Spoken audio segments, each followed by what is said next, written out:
He'll be dying to get out of the ring with me, too.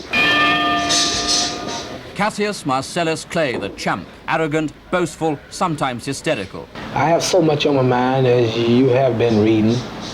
All type little problems, you know, alimony and matrimony and divorce and draft board problems. I'm coming to get you, Henry. Henry William Cooper, quiet, modest, good-natured and totally uncomplicated. I don't think any fighter goes in the ring really hating another fighter.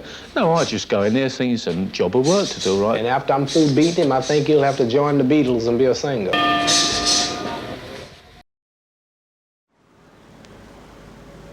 The loneliest place on earth. That's what Highbury's going to be for Cassius Clay and Henry Cooper when they meet here to slog it out for the World Championship. But something more than the title is at stake, and that's the reputation of the championship itself. If fight fans are to continue to believe in it and support it, there must be a real fight at Highbury. No more fiascos like Sonny Liston's last two encounters with Clay. Well, tonight we're reporting not so much on the mechanics of fighting, but on the men themselves. Not so much on how they fight, but why they fight, and how they feel about losing as well as winning, and what they think about each other. Cassius Clay, the champ, age 24, in his own view the greatest and the prettiest, but as others see him, the loudest and the brashest, arrogant, boastful, sometimes hysterical. Henry William Cooper, 32 next week. He seems to be everything Clay is not. Quiet, modest, good-natured and totally uncomplicated. He shuns the limelight as much as Clay seeks it. If Clay is the most hated American champion, Cooper is the most loved British challenger. He's held the British crown for 7 years. Next month will be his second crack at Clay, and it could be his last fight. Manager Jim Wicks, who's 70 and known as the Bishop, would like to see his man retire soon, preferably, of course, as undefeated world champion. Cooper himself insists that he's fitter now than ever before. I've always enjoyed my training. If I don't train, I feel as though I'm missing something, you know. It's a part of my life, I suppose. I've been doing it for so long now. But here, I'm up 4:45, I'm on the road at 4 o'clock in the morning, and I do about an hour's run, you know. Well, naturally, after a run, we come back, we have a shower, and then we jump back into bed for a couple of hours again. And get up around about 9-ish, have, about 8:30, and have breakfast about 9, you know. And then we're in the gym, so about 1 o'clock when we start sparring, and have a couple of hours workout, and then we're back here to have lunch, so about 3 o'clock, something like that. 3,000 miles away in Miami, training holds no enjoyment for Clay. It used to be easy. Talking and saying I am the greatest, campaigning for the title. Now I am here and everybody else is trying to take my title, such as this fellow named Henry Cooper in London, and all of these fellows are trying to get my title now. And it's no longer fun getting up every morning early to run and training every day. It's getting to be a grind and a job, but it pays off if you're in condition and if you can keep winning. I have so much on my mind, as you have been reading. All type little problems, you know, alimony and matrimony and divorce and draft board problems, and it didn't really get me down, but it's just taking a little time to forget about it. So Clay works out his hate. For him, perhaps, the punch ball symbolizes all those who seem to conspire against him, those who demand tax and alimony, the public who sneer at his Muslim faith, the draft board that wants to send him to Vietnam.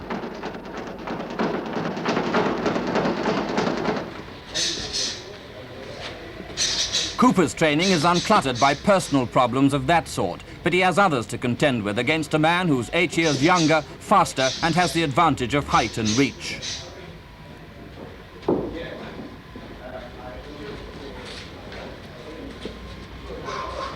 Against this, Cooper's got the best left hand in the business, but in 13 years of professional boxing, it's been fractured 4 times.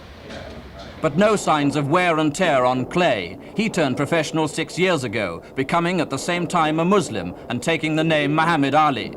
In his adopted religion, he's said to find his only refuge from a world that's too often seemed against him.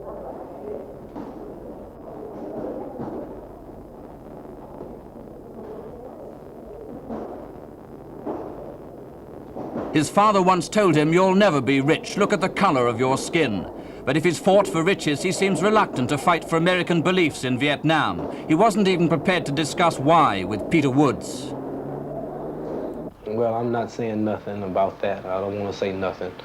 It won't help me to say nothing, and it'll help me not to say nothing. So you're not prepared to discuss your feelings about the Vietnam War?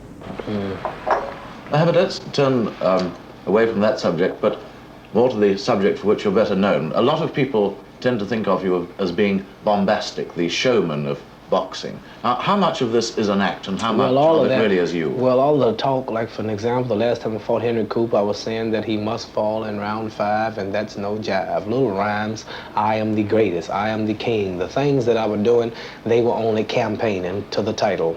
I saw in 1960 when I turned professional that I had a hard way to go to beat all the top contenders, so I had to overshadow them, predicting and been blessed and successful enough to fulfill my predictions, and calling the rounds and writing poems and weigh-in disturbances and challenging my opponent on the street, and this was controversial and it was colorful, and I overshadowed all the contenders, and the promoters are the ones who promote the fights and who put up the money. Well, I was a bigger draw than Eddie Machen at the time, than many top contenders, so this threw me right into the championship fight. And I won, but that was only campaigning. Like a mayor, a man running for some office, he walks the streets, he picks up babies, he shakes their hands, he campaigns. Then when the man is in office, it's hard seeing him. You need a necktie, or a suit, or an appointment. And he settles down to the job then? Right, so I'm in office now, I'm the heavyweight champion of the world, and I don't have to talk no more and say I'm the greatest, because people tell me I'm the greatest. How long do you expect to stay heavyweight champion? Well, I'll say this. I really believe this is not campaign talk, this is for real. I don't believe that the man to beat me haven't been born yet. I'll be champion. I can stay in the ring 10 more years, easy, I figure. It was here in Miami that Clay took the world title 2 years ago from the aging Sonny Liston, who quit after 6 rounds. Last May they met again, and Liston was flattened in 60 seconds to shouts of fix, fake and fraud. After that, some said professional boxing was slipping into its grave. Others claim that Clay's own behavior since then has done little to pull it back. His ranting and raving, his association with extremist Negroes, and his attitude to military service have all made him unpopular. He is hero now to few. In Wembley, North London this week, an unworried Henry Cooper left his trim suburban home for his training headquarters in Welling, Kent, away from what manager Wicks calls domestic distractions. Cooper's Italian-born wife, Albina, and their 5-year-old son, Henry Jr., won't see him now till after the fight. But they keep in daily touch by phone with a pub that'll be renamed the World Champ if Cooper wins at Highbury. I come from just an ordinary working-class family, lived on a council estate, so naturally you're trying to better yourself all the time. I had no trade, I was only like a labourer on the building, so I thought to myself, well, this was a good way of earning money, so I took it up seriously from then, I suppose, you know. And when you took it up seriously, did you ever dream of becoming a world champion? Well, naturally, you've got to have them goals. Firstly, it was my ambition to win a British title and the Lonsdale belt, which I've done. Well, when you do them things, you must have a goal in mind, and naturally a world title was. It's every fighter's ambition to win a world title. You must set your sights on something to give you that ambition or to drive you onto something. What is more important to you overall, the prestige of winning or the money that you get from fighting? It's something far more than money. It's something deep inside you. It's a great satisfaction to know that, when you're world champion, you're top of your profession. I suppose like a doctor, if he's in Harley Street or a specialist, he must feel he's top of his profession. Well, it's just the same with boxing. If you're world champion, you're the best, you're the tops. It's a great feeling. When you go into the ring this time with Cassius Clay, what will your attitude to him be? Will he be just another opponent, or will you work up some sort of hate relationship? No, I don't think any fighter goes in the ring really hating another fighter. No, I just go in there thinking it's a job of work to do, right? He's another fighter to me. I won't be saying to myself, oh, he's world champion, what have I got to do to beat this guy? I should be trying to treat it just as a normal fight. What's your attitude to Cassius Clay as a man? If you weren't both professional boxers, is he the sort of man that you might punch on the nose? Not really. He's entitled to his beliefs. how he airs them beliefs is up to him, but I mean, he's entitled to them. He's a Muslim. Well, good luck to him. If he wants to be a Muslim, let him be. I haven't got nothing against the Muslims. And actually, once we get in the ring there won't be no friendship between the two of us. I'm in there to do a job work like he is. You don't think he's a particularly arrogant sort of man, anyway? Oh, no, I think all this, I think you'll find when he comes over, he'll be a lot quieter fella than he was last time. And I think it was all a gimmick with him in the first place, you know. I mean, it was a good thing for him. He got a lot of people to come and watch him fight. He earned a lot of money, so he can't be a mug.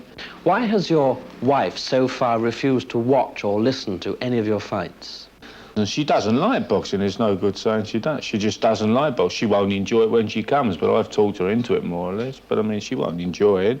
I doubt if she'll see much. If she'll have her head, I suppose, buried in the programme or something, you know. But I said, well, just come. It's something special.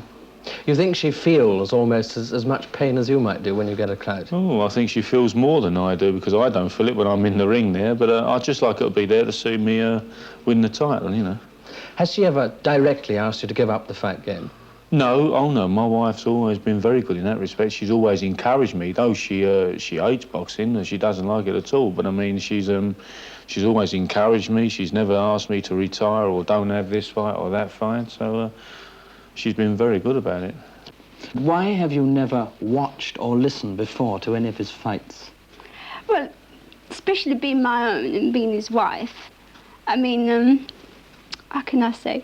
It's sort of, well, it's an uneasy feeling. I think you think, oh, will he get hurt in the next one, or what will happen? That type of thing. Not that I'm worried, because he can take care of himself, not that respect. But it's always the worry of the injury that I think that gets me. That's why I prefer not to listen or to see it. What matters to you most of all, whether your husband wins or loses, or whether he gets hurt? Yes, it's the, you know, more if he's going to get hurt more than lose. You know, that sort of never enters into my mind. I love him just the same, win or lose. What made you decide to go and see this particular fight? Well, I think because Henry's asked me to. He's never asked me before to go to see any of his fights, and I don't think I should let him down this time. Henry told us you probably wouldn't see much of the fight because you'd have your head buried in the programme. Is that what's going to happen? Yes, I don't know, goodness knows how I feel. I feel absolutely shocking, but there you are. He's bound to get a lot of punishing blows on his body. Do you think you're going to feel them as much as he is? Probably worst. What do you think of Cassius Clay? I don't think he'll have a chance of beating up my husband, because I think my husband is a bit clever than he is. He's more clever than he is. He's more dangerous than Chevalo. He's more dangerous than Liston and Patterson to me. He's determined. This is not just another fight for him. This is a title. So his mind will be more conditioned to win. His spirit will be higher. His countrymen will be behind him. And this means everything to him. This is the biggest prize he can get. And he do hit hard. He's light and he's fast. He's tricky. And he hit me harder than I've ever been hit. So I'm going to have to be on guard. And he hit me at the end of the bell of the fourth round. And I may have been in more trouble if it had been the beginning of the round. I'm a puncher, and I think if a puncher goes in with another man, I mean, I can take him out with one punch. I don't think he can do the same with me. So I'm in there with chances. A lot of your supporters are saying that if you can land this one punch in, say, the first 5 rounds, you're home and dry. But if you can't drop him inside 5 rounds, you might be hard put to it. Well, I should be training for 15 rounds, and naturally I should be in there to do it as quickly as possible. But I think if it goes over, as you say, 5 rounds, I still think I've got chances. Because I say it can be going 10, 11 rounds. He may be slightly ahead on points or something like that, but I can still finish it with one punch, which I doubt. I don't think he can. Well, I'll tell Henry Cooper, if he's watching this show, to come to the fight and be ready to fight. Because I'm coming to get you. I'm coming to London to get you. And after I'm through beating him, I think he'll have to join the Beatles and be a singer. Mohammed, thank you very much. You're welcome. I'm coming to get you, Henry. I don't like the way you knocked me down the last time. No man knocks me down and get away with it. So you be ready for it. You hear? Be ready, because I'm coming to get you. And you go home and tell him that. I'll do that. I'm not joking. Thank you very much indeed.